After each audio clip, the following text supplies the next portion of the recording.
Thanks, Buck. Appreciate it. Ryan, can you hear us okay, bud? Can hear you just fine. Awesome. Great.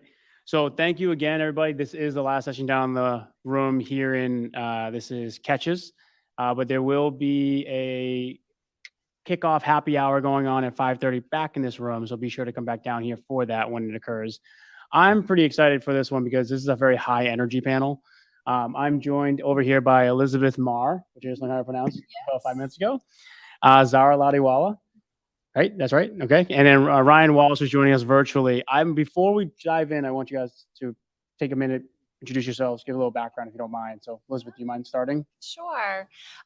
So for about the past decade, I've gone into early stage and startup companies as their first head of people. So I've done companies like Toast as their first head of people, Spartan Race, a few others. And most recently, I've started my own consultancy, Global People EX, where I work with early stage founders and startups to build all their people and talent programs to help them meet their revenue and product goals. Zara? I have been in the staffing space for over 5 years, working with small to mid-sized companies, growing companies like Calendly and BitPay with some of their core early engineering hires.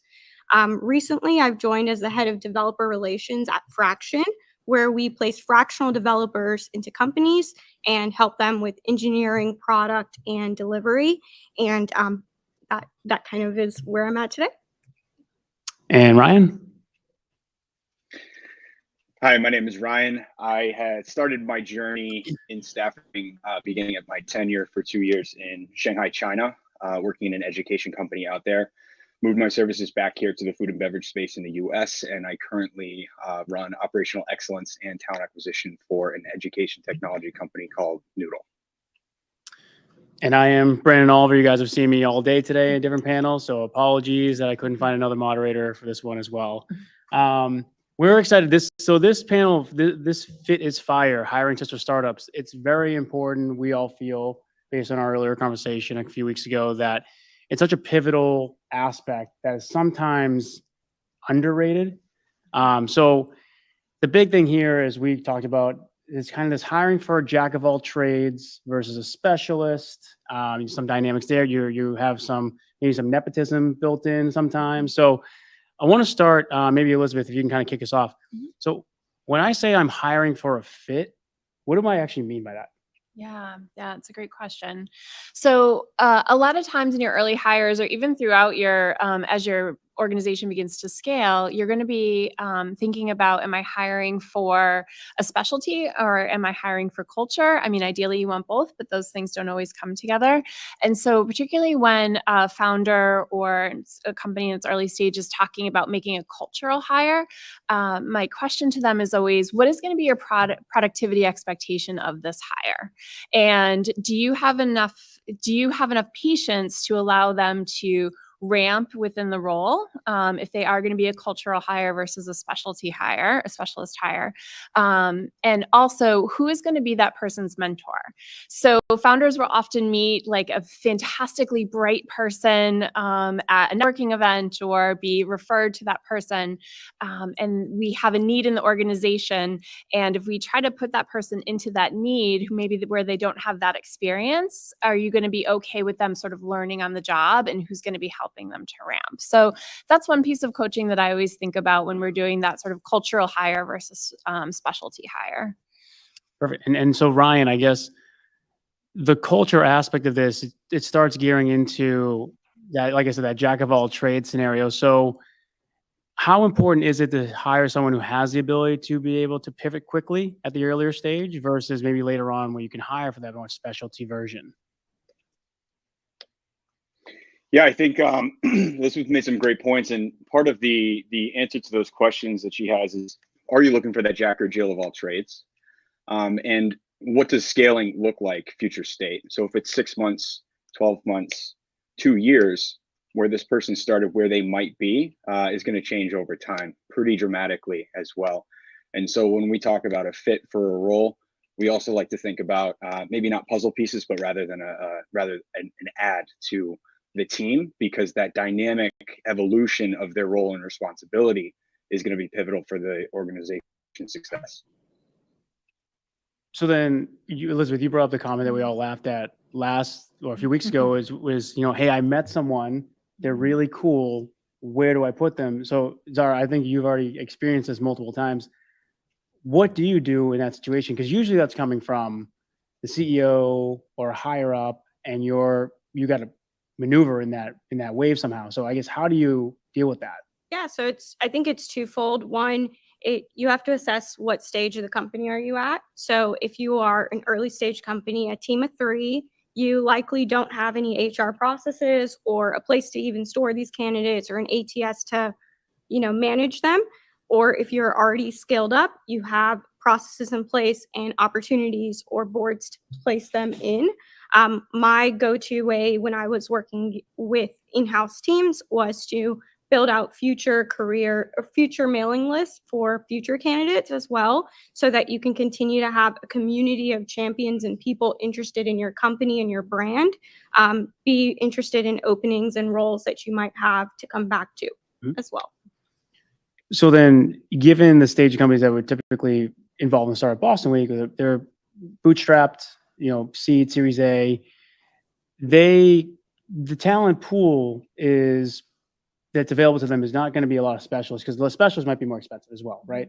So how are you going to think about hiring someone if you're like the CEO and you're thinking, I really want them to run this department or this area? Is that something that you need to bake into, say, the job description? Is it something that you're setting that person up to say, I want you to grow into this role eventually? What is that conversation like, Elizabeth? Or So please. actually, yeah, I would say the biggest thing and the one key takeaway that I've had from my role at Fraction 2 is go fraction to hire. So you can bring in a specialist at an early stage company, a senior engineer, someone who has the spare capacity to do 20 to 30 hours per week, and then they can contribute and over time evaluate to see if the culture and the environment is a good fit for them. And over time, that is one way for you to offer them a full-time role, because you vetted for culture fit, you vetted for specialty and skills and experience. And at our current CEO of Fraction, he built Hidden Levers, which was his startup over 10 years. And he started off by just 2 co-founders, and their first hire was a fractional engineer that they knew would convert into being a future CTO for the company. Anything to add, Elizabeth? Yeah, I think that if you're thinking about building a team where you might be hiring directly too, is 2 things you can think about is that person really curious that you're bringing in? Like, what is their capacity to learn? I love asking people in interviews, like, what are you listening? What podcasts are you listening to? What TED Talks have you watched? What books are you reading? Like, I don't care what they are, but I just want to know, like, is this person really curious about something, anything, right? They have that capacity. And the other is, what's their capacity for taking feedback? Are they soliciting feedback during the interview process? Are you giving them feedback, and how are they shifting maybe the way that they're presenting themselves based on that or their work? Say you're doing a marketing person's giving you a presentation as part of your interview process, and you're giving them feedback along the way. Are they taking that feedback and integrating it into their interview process? And that could be another way that you can kind of suss out, like, that cultural fit versus that specialty fit is, are they going to grow, to Ryan's point around, in 2 years from now, be that, leader that you want them to be? And I think if they have those 2 characteristics, the likelihood there is it's going to be more likely that they're going to be able to do that. Yeah, and Ryan, I know based on our conversations, you found people in the past, whether it's for Noodle, the company you're working for now, or previous iterations of your career, that you can tell they're going to drive impact, right, to the organization. They're such a great culture fit. You could really help find a position for them. So when it comes to people like that, how hard are you fighting for that person to land a role at the company if it's not the direct role they may have applied for? Yeah, I think that really comes down to the business objectives and priorities. What I would say is finding the right person to have those conversations on behalf of the organization is the pivotal first step for any startup, because that's usually an individual their first experience with your organization, your brand, what you're bringing out and putting out into the world. If they have an amazing experience, even if they don't join the organization, that name is going out there. And it's also pivotal so that in the future, if an opportunity arises and you have them tracked somewhere, might not be an ATS, for example, but somewhere where you can do outreach and keep them warm over time, that's another opportunity to really retain some top talent. Buck, did you say there was a digital? Yeah, so Question I've got a back? question online that touches on something that is pretty much everywhere at this point. How do you think AI will change the way companies recruit? So first, yeah, like, whoa, a lot of stuff. One, we have looked at, there are solutions and tools that help you expedite in finding specialists versus, specialists for a role and helping you in locating the right talent. The second thing and the second argument that you most likely have heard too is these people will apply AI in their job and in the execution of their work, but it doesn't, and that means that this person is actually going to be far more qualified to be in your organization because they know how to leverage the tools to expedite their role. And so it doesn't necessarily mean that it's a bad thing. It just means that these people know how to use the tools to their advantage. Engineers use tools like Copilot and Codium to help them expedite their coding processes. There are a variety of solutions out there like that where AI is actually accelerating a person's career and their job. I would add one more thing. I think this also makes our interview process very important because anyone can take your job description and say, hey, ChatGPT, build me a resume to get this job. And so I think that, one thing that I'm just cautious of as this is in like the really early stages is how are we, I think we're going to talk a little bit later about, just sussing out competencies and all of that in your hires, but just making sure that you also are really solid on your interview processes and you understand who you're hiring at the time, I think can be really important. Yeah. Ryan, are you guys doing anything at Noodle with any AI engine within your ATS? No, not right now at this time. I think it's definitely a tool that can and should be used in the future, especially for smaller teams that might not have the work capacity to find those keywords, details, and such. We currently use Lever as an applicant tracking system, and that platform already sort of does that for us. If we're looking for, a specific JAMP for an IT individual, for example, looking for a pretty specific skill set and something like that, the tool helps us track all of that. Got it. For the HR folks out there, everyone has been following this new regulations in New York, actually, with Local Law 144, and just the implications of using AI within your recruiting processes, actually. And so I'm not too well versed on it, but have been dabbling and looking into kind of what types of processes as a people provider do you need to consider? Because if you have automated decision making in your recruitment processes, you will be now held liable for decision making in your recruiting process, and you have to start documenting those processes and showcasing what you're doing to avoid biases in recruiting talent. And so one of the greatest ways to reduce bias is not going into an interview with the expectations for the same normative factors that we all go in looking for, right? And really identifying, are my business needs aligned with this person's skill set? And so aligning those two things and really taking a step back to consider that is going to be super critical. So then how do you take all that in consideration and at the same time adhere to maybe DEI initiatives that you have at the company level or even at a department level to make sure that you are essentially operating off a true meritocracy and not necessarily trying to just put a body somewhere, right? I know, Ryan, Ryan, you led the initiative for Noodle. I guess, how did you guys think about that when you were comparing your DEI initiatives with meritocracy, with making sure you find the best candidate?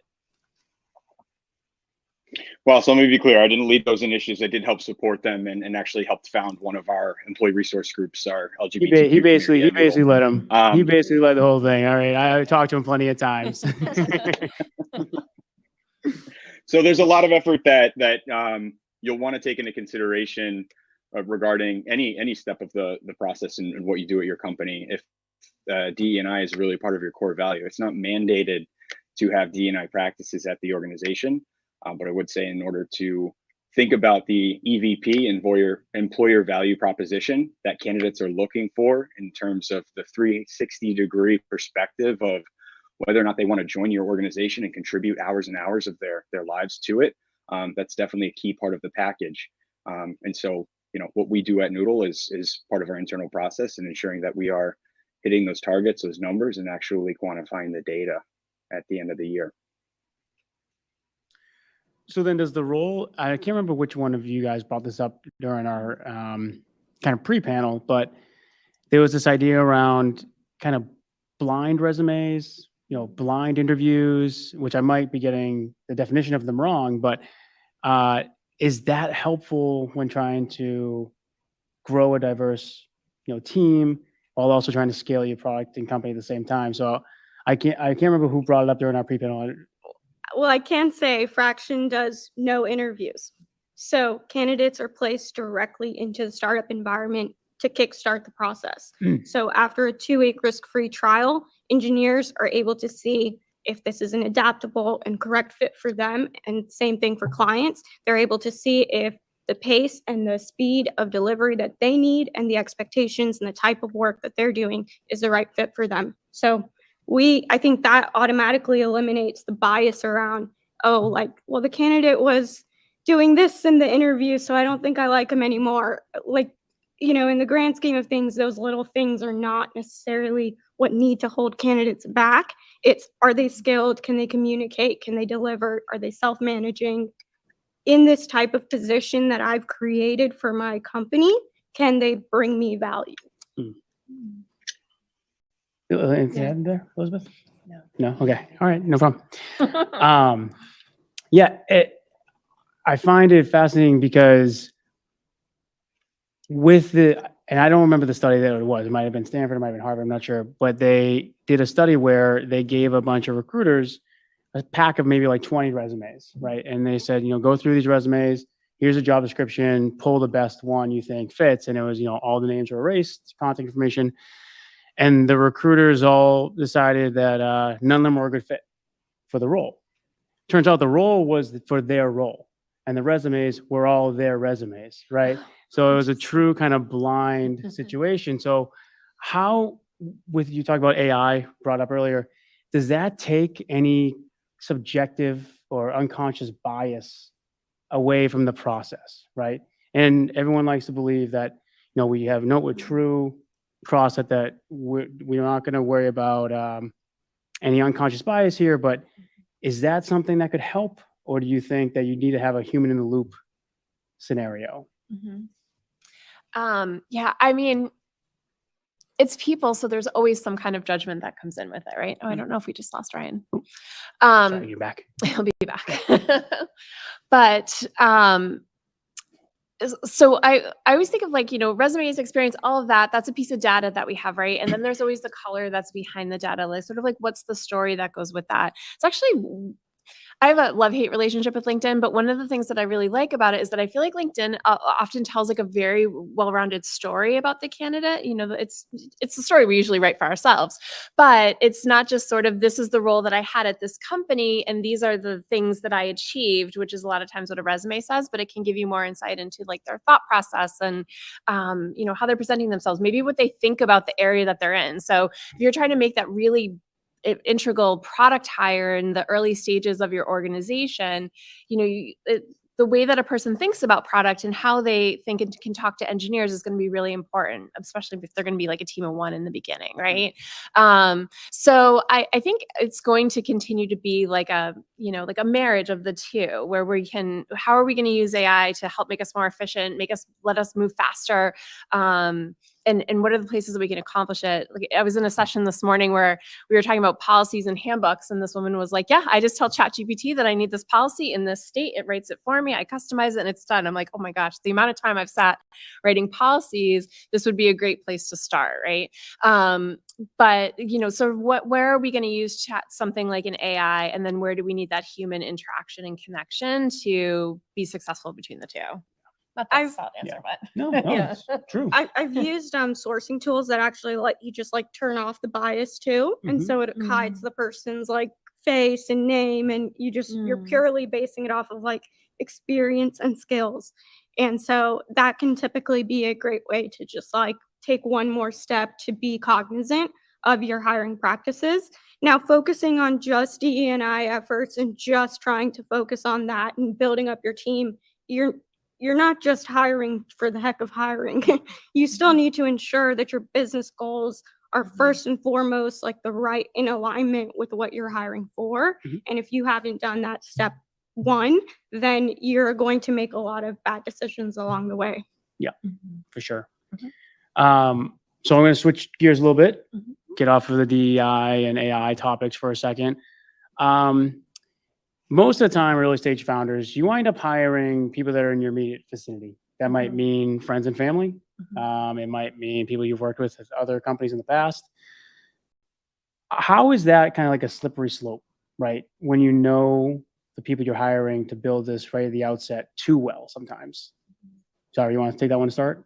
Yeah, so I think there's a Profit 101 series that our founder has actually just released on Hire Fraction. So if you visit that, it's got a great series about one of them specifically on not all co-founders are equal, and like building your team effectively with the right founding members is super important. So if you do find that you have someone in your ecosystem that has a strong work ethic or strong, ability to be multi-hat, a multiple hat person, then essentially you do know that they have the right grit to be in your startup. Mm. But doing a true evaluation of my skills and what do I bring to the table and what's missing within my ecosystem is important. Having 4 engineers as your founders is probably not going to get sales and marketing very far, right? So you need to evaluate, what am I missing? What kind of experts do I need to bring in to also be a part of that early stage team, especially if you're a company that doesn't have VC funding or you're bootstrapping. So the question becomes, what can they do? Now, there's also different stages at when founders get, how much equity you want to allocate, how much like equity is split, who brought the idea to the table.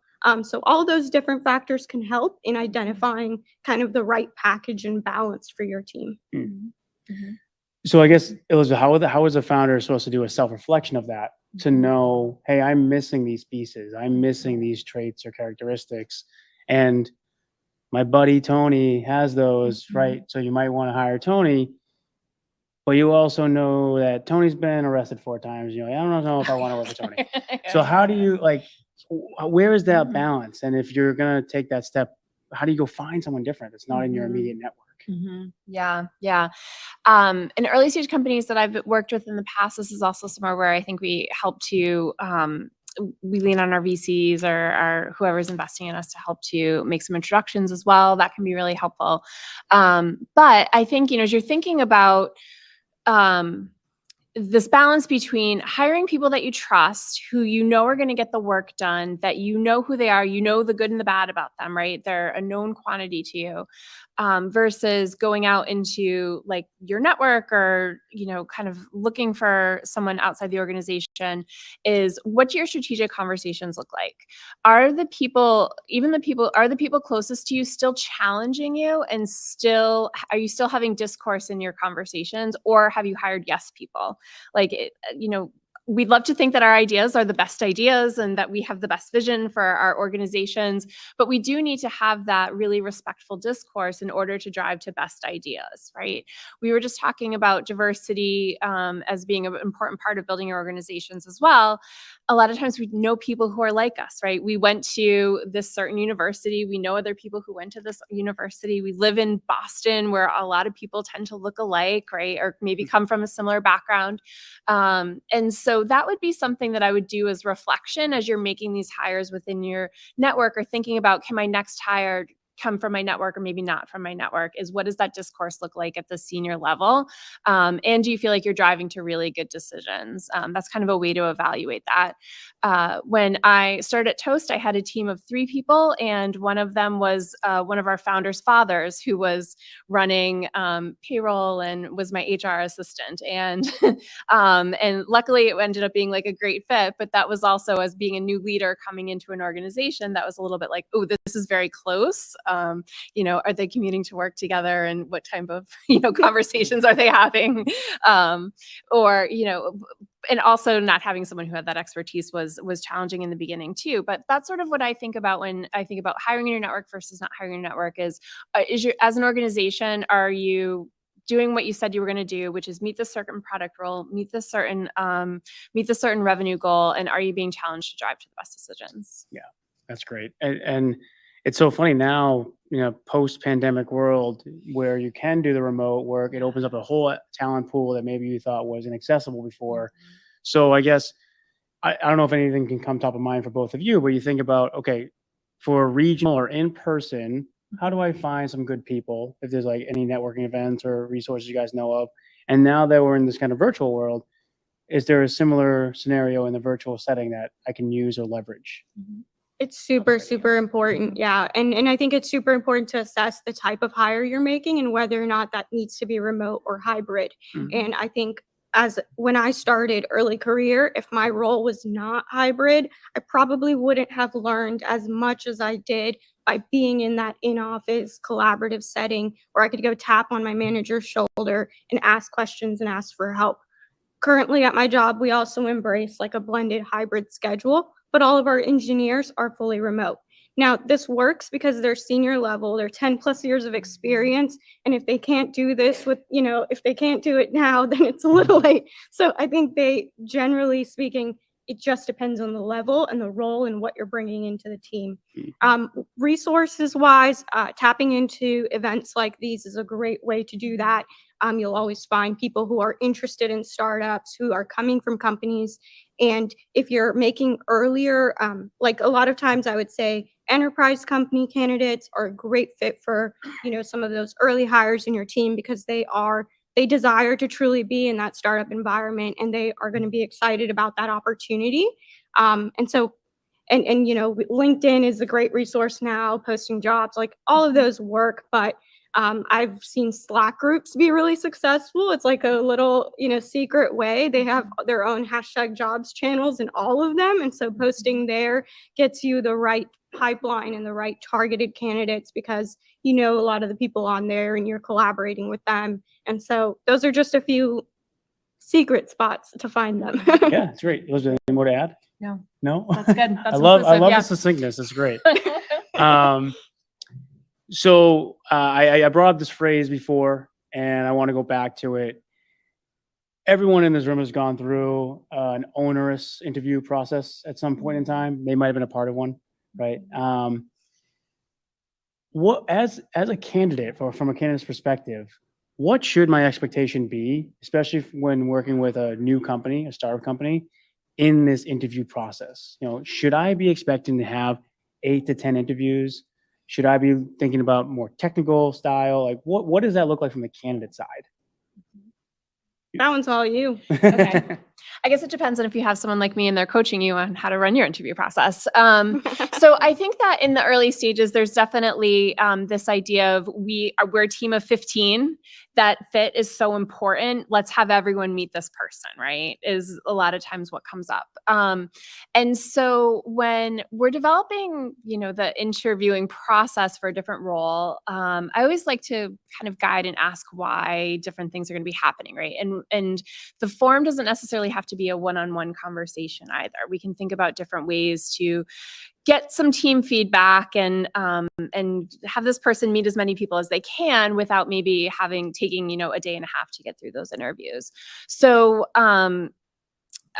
I think that it's, and also think about the fact that like as a founder, you're selling your company to this person who's going to be talking to other people about what their experience is like.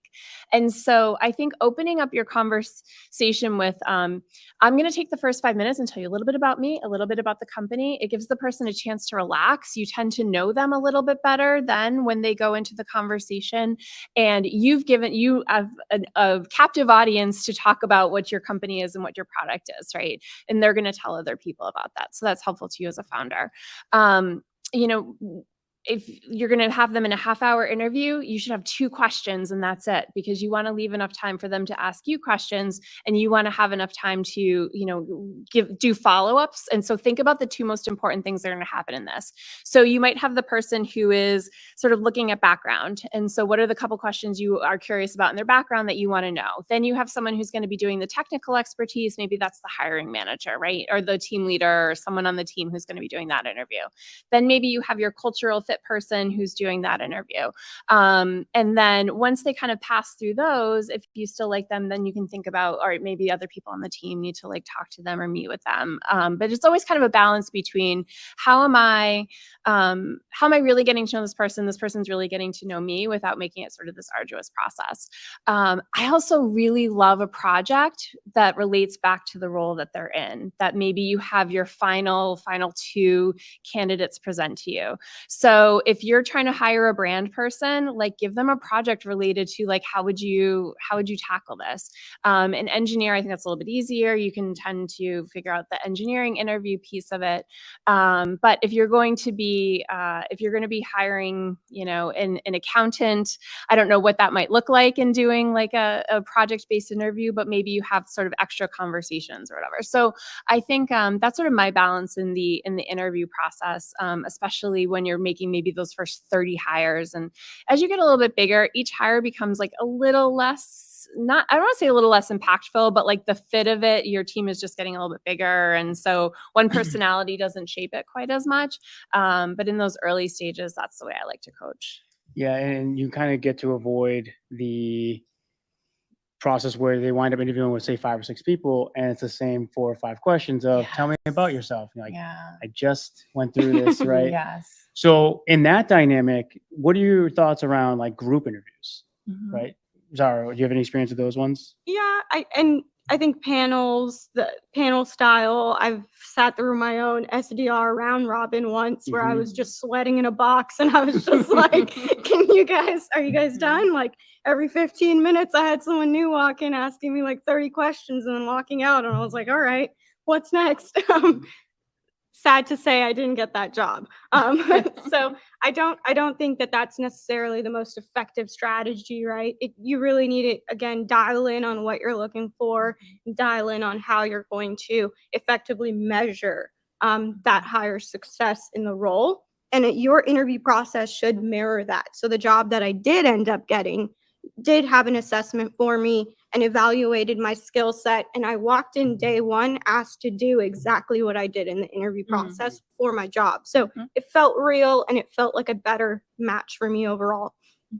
One of the things Elizabeth said that I want to like dial in on is you're selling to this candidate just as much. And a full-time job seeker, if they're passive, which a lot of times 70% of the candidates are passive once they're hired, they are leaving a full-time job that they are comfortable in. They know the people, the processes, and the team. And if they're not actively looking, you need to ensure that you are setting them up for success by bringing them on your team. Because if you disrupt that and it doesn't work out and you didn't do your best to evaluate for that, then you have not necessarily done the best job in your interview process to vet out for this fit. So you know, it's really important to realize this is a whole human that you're bringing into your organization. And that's where, you know, your HR people will be standing behind you like work-life balance. And we need all these like important factors. Well, they're echoing all of that because in the front end of the recruiting process for candidates, that's what they're hearing. That's what candidates are asking for. And that's what candidates are saying. So That's a great point. important to like evaluate, make sure that that's not just noise. That's the reality for a lot of candidates as they look to move into a next job. And we got Buck, you had a question over there? Yes, going right along with that. Allison Kuhn says, working with startups, I often hear founders wanting to assemble a team the minute they have funding. How can you help startups prioritize and be strategic about the order of operations for bringing on talent? That's great. You want me to go? Yeah, go Okay. for it. So I think, first you need to consider, like, what have you promised? What did you say you're going to deliver? And what are your revenue goals, right? And think about who's going to help you to get there. Like, what roles do you need in order, especially in those early stages, to meet those product goals? So I think that that's really where you start. And then you have to mix in sort of those operational people too, right? Like are you going to be completely, are you going to be completely remote? Are you going to have in person? Do you need someone who can actually run an office? Or are you going to be completely remote? So maybe the IT side of things are more important to you, like during that stage. But yeah, it really just goes back to what are your product goals and what did you say you're going to deliver? I think one of the mistakes that people make when they're a tech startup is they go, tech, I need an engineer. Like, I need a full-time engineer right now, otherwise I'm not going to be successful. And that's probably one of the biggest mistakes that you can make early on, is because one, you can probably start low code, no code. You could probably start building your solution from day one, getting customers, proving and validating the idea. And then when you need to go in and start building, you can still do that with fractional team members or part-time team members. And so I know I'm driving that home, but the reality is that we sometimes over hiring and wasting that money because you just got a check is a common mistake that's made. People then 3 months later are laying off these people, saying, it just isn't a good match for them because they don't have the people processes built out yet to even manage that many onboards at once. And so realizing that not every job is needed full time, or not every role is needed right away is so important. I personally, as a founder last year, have made those mistakes myself and have learned from that. Paid too much money for that mistake. Well, and I know we have a question. I just want to follow up on that thread where now that you are, say, scaling, you get that check, right, from an institutional investor, you now kind of have free range to go build out your team. I guess, how should the founder think about the pressure from maybe that new investor to hire a specific role? Maybe they are asking you to hire that full-time engineer and you as a founder say, no, we don't need to. Is that something that an HR team can help that founder handle, showing the numbers, or is that something that's just a private conversation between that founder and that investor? I think there's a little bit of this misconception too, coming from and maybe correct me if I'm wrong, but Y Combinator, Techstars, you hear it all the time, right? Team. So early on, if that founding engineer is critical to your success and isn't required, you do need that to be successful, then you can bring them on again, in a full-time capacity with larger equity. And I think that was a really good discussion that we had during the compensation talk in this room earlier, is that sometimes you just have to balance out the level then and figure out, okay, how do you, and even if your investor is saying you need to hire immediately, they need to also be able to then vocalize in 30, 60, and 90 days, what are you expecting from this hire? Right. And so if they, if that isn't an alignment, then there's no need to make an excessive hire. I did know we had a question in the room here. Pocky there? Yes. Comment back to the volume of interview. Back to the. Am I on? There you go. Good. Yeah, the tendency for everyone in a smaller company to want to meet all new hires. I get that. I've also, been, through the scale, which that goes away really quickly. I don't know if folks here are familiar with the Google rework site, and they done research. Basically, it said, there's a diminishing marginal return.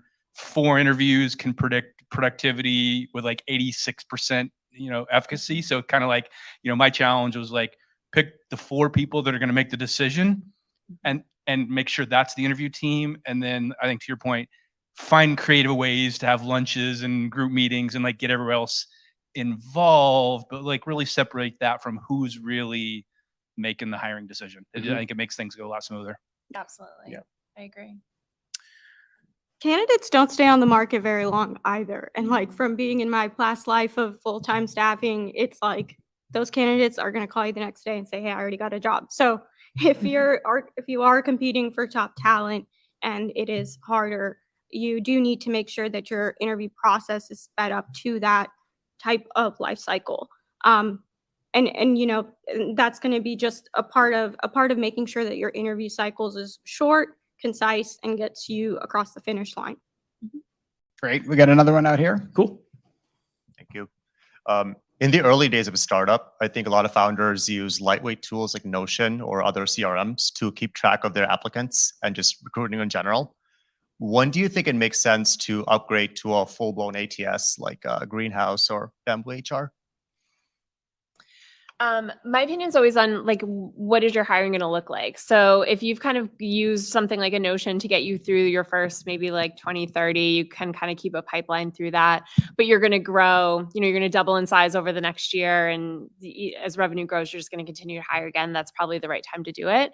You also need the right person to implement it. So you need to bring in that talent person or someone who can come in and actually like make the tool useful and then train everyone on how to use the tool. Because tools like Greenhouse and all that are fantastic, both on the candidate and the employer side, but you need to have the right people in too to also do it. So I wouldn't do it unless you're ready to invest in your talent team as well.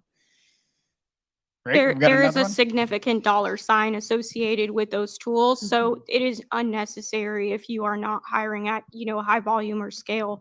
I mean, like where you need to like manually reach out or automate the process of reaching out to candidates because you might have logistics or operations specialists or truck drivers. Like in that case, yes, you need it because it's time to like rapidly get through this. But I think I've lived without an ATS in an organization and still been able to make 30 plus hires. So it's really just about effectively managing your process because a tool is a tool. It manages a pipeline, which nowadays you can do an Airtable for free. So Did I hear you say that you don't interview in the company you're in now?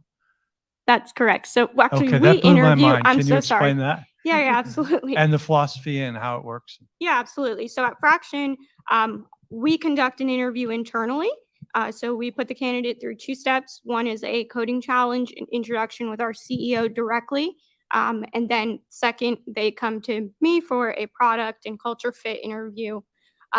After that, we determine if they are a strong fit for our talent pool. And when an opportunity comes towards us, like when a client comes reach out to us, we make sure that we understand the technology challenges, the type of environment, how many team members they're going to have, what time zones are they working with, how many engineers are there, and all of those factors like that matter the most. We make sure we gather all of that and know that this is exactly what the client is looking for, and then we have a vetted pool of engineers that we then place within the environment. So we have had a very strong success rate, and I think 100% even after our 2-week risk-free trial. So the idea is that you need engineering and product development done, and you need to understand like that your goal is to get from point A to point B and handle 15 tickets across the next 3 months to hit this part of your product roadmap and goal. So you need a skill set, not necessarily like you don't need to make you don't need to have a 4-step interview process. You need to just start getting this person into your ecosystem, see how they deliver, and that at Fraction, we've already vetted them for the technology side. So if in that first 2 weeks they're contributing at the pace you need, at the speed you need, and they're delivering value, then most clients, not 100% of our clients are happy and they convert. Any more out there, Puck? Great. We got a couple more out here. Oh, okay. Great Okay. answers up there. You guys are spurring more great questions. So 2 more back here. We've talked a little about hiring engineers and fractional engineers. We talked about software for growing startups. But what about hiring all-star talent people? What's your advice for doing that? Interesting. So my advice would be that your early talent hire should come with a network. So hiring someone who's maybe worked at companies that you admire, that's really helpful. There are some times where you may hire someone like a little bit more junior who can do it and can sort of like build that network and is able to go out and find those people. But in the situations where I found success, I've had someone kind of come with their Rolodex of people that they know sort of already in the industry. And then that's been really helpful. I think you should vet as well, like regardless of who it is, vet them out for specific things. So a talent person, a good solid recruiter should be able to be comfortable understanding different industry and business verticals, understanding why that role impacts that team, and then aligning that compensation and benchmarking across that for you. And so one of the exercises I think I had in one of my head of recruiting interviews was, can you look at all these compensation ranges and provide us recommendations? And so I looked at real-time data of their candidates in jobs and was able to benchmark according to research and analytics around what that should look like. The network effect is pretty strong too. If you have in the past hired for numerous startups, you have numerous engineers who are interested and know that this recruiter or talent scout or agent is going to have the strongest candidates and know people that are going to be interested in our type of culture or our type of environment. Yeah. Hello. Yeah. Hello. So I have a question. So maybe there are two guys apply to a company, and one has 1 year of experience and the other has 3 years of experience. Both are curious. So whom should we hire? Like both have the same skill set, because it doesn't depend on a startup, or does it based on candidate? I think that's a great problem to have. If you found two really great, kind of candidates that you like for the same role. In that case, the questions that I might ask you, if I'm trying to help you drive to a decision is there a difference in chemistry between that person, maybe how they interacted with the team versus maybe how the other person interacted with the team? And also, I might think about what do we have coming down the pipeline? So if you're hiring this one person now, when maybe do we need that other person? And how would we keep them in our network so that we would be able to kind of quickly pull the trigger on them? And, if we treated them well, then, kind of bring them back into the process.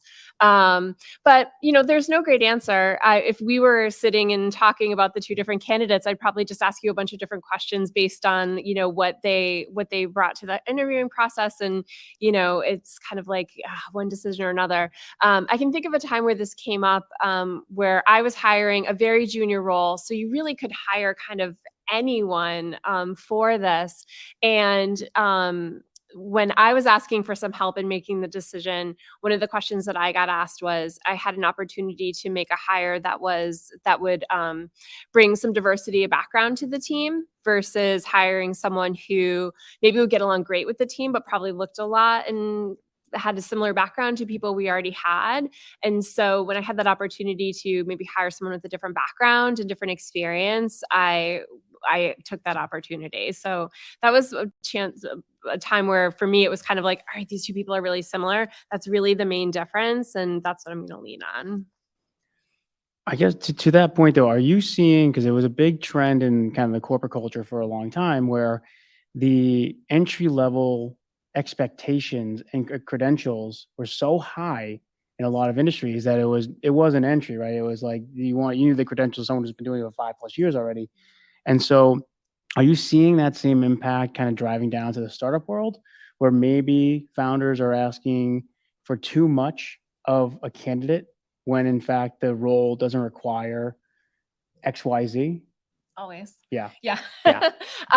Where I see it a lot is in educational backgrounds. So in insistence on hiring a role that requires a college degree that maybe you don't need a college degree for. Like you could use experience, you could really use anything, or there was nothing that, this person learned in their liberal arts education that's going to apply to this role that we're hiring for. And so that's probably more where I give the pushback. But yeah, I mean, you can't. I really enjoy coaching early career people as well. And that's the biggest complaint they give me, which is like, they want to hire this role. You have to kind of think about salary too. I mean, if you're going to be hiring like a project manager that really could have just been like, had some great experience, or they have a mentor that could help them with it, and you want to pay them $50,000 a year, you're probably not going to find someone that has, 5 years of experience to come in and do that. So that's another balance. But yeah, I think founders are always kind of want a little more than what we might find in the market. For sure. We tell candidates though, just apply. Like Yeah. job descriptions or a bucket list created by ChatGPT, and they're not always the most effective in identifying what a company needs. So just apply. Doesn't hurt to hit the button and see what happens, because you never know. And a lot of my advice for early career folks is actually lean into the enterprise culture. Enterprise companies and teams have processes, they have structure, they have L&D programs, they have L&D is learning and development programs. And so they have enough resources for you to spend 50% of your time contributing to the company and 50% of your time soaking in things from other senior managers and people within the teams. So I think that is a really great way for you to launch off your career and at least get started somewhere, if that's something you're, if there's like a spot you aren't able to find in startup land. Yeah. So we get about 3 minutes, so maybe one more question and then Absolutely, close yeah. out. Please. All right, I'll try and keep it quick. Do you guys have any suggestions for tools or services for, this conversation kind of revolves around it. So you talk to your HR folks, but if you're a 3 or 4 person company, you don't have HR folks. And I'm thinking more of services like, I've got a friend who's an experienced engineering manager, and for a fee, he will go through your resume pile and say, here's the 4 candidates you should talk to. Do you have any concrete recommendations for those kinds of services, or maybe stuff that I may not have thought of? So are you specifically targeting engineering talent? Because obviously fraction. Right. But just for like helping, you've got a 4 person company, 2 founders, maybe they've hired 2 buddies that you were talking about before, but now they need to start thinking about branching out. They don't have that experience, right? They're geeks, they're tech people. And I can say that I'm a geek and I'm a tech person. Just signing up for a service like one of the ones that was just mentioned, that's something that I would expect an HR professional to use. Are there any small services, even consulting, that you would recommend for? Yeah, I think Elizabeth herself is a strong consultant in the people space. So I think she herself can come into an organization when it's for people big, build you those processes. We were just talking about it, so I can pitch for her, but she can come in and build you your first 18-month playbook, so you know exactly where to go, how to find it, where to look. Resources on, I think, hiring playbooks in general are far and few out there, because there's a lot of like tools that make a lot more noise than the people process management does. So by that, I mean like Lever and Greenhouse might, tell you this is the only way you're going to be able to hire. And that's not necessarily the case. So finding a solid, recruiter or chief people officer in a company that has done this and scaled a company, and getting some recommendations from them can also help you in the getting started process of hiring. Yeah, I'm trying to think about if I know of any sort of like services or companies that might do more of what you're talking about, which is like, we don't know how to hire for this role, but we know we need to hire for it. We needed sort of the expert to come in and look at these things. Because I think the space has mainly been in like consultants or recruiters who will do it for a fee, right? But I have in the past, like very early on, leveraged investors to help with this, and connecting with, like, we need someone to come and look at this. Like, who can you recommend to come in and help us do this? We're happy to pay them, or, do a trade or something like that. I think is a good one. But now you've got my wheels turning about how this could be a really interesting thing for our space to maybe develop. Yeah. I can say, I know we lost Ryan. He had tough internet connectivity, but I can say that he got his role where he's, second in command behind the chief people officer, right? And it's one of those situations where his growth is probably capped, right? That chief people officer is not leaving anytime soon. And he's noticed that there's a lot of startup founders that will go after that second in command, third in command, because they want that role and they want to be able to build from scratch. And maybe it is a contract to hire situation where they build you the plan of 18 months or so. And you like their culture fit enough that you bring them on full time. But there seems to be this, it's kind of, what is it? We went through the Great Resignation. Is that right? Yeah, that whole thing. So it's all these people that are looking, they felt like they were stuck in a rut. And I could imagine, I could imagine it's a lot of people, especially here in Boston alone, that are in that same boat. Yeah. For sure. So I was just told we got 30 seconds. So I guess parting thought. You can always feel free to pull us aside and we'll slide you the intel. Yeah, for sure. Yeah. No, I think, your early hires are so important as you're building your companies. And as a founder, you have this idea that you're super passionate about. And so making sure you get the right people in to help you realize your vision, I think is really important. Perfect. Well, Thank you guys for your time. Yeah, thank you. thank you, Thanks for Zara. coming. Thank you, Elizabeth. Appreciate you. Ryan, wherever you are. Sorry. Well done. Well done. What a panel. Was that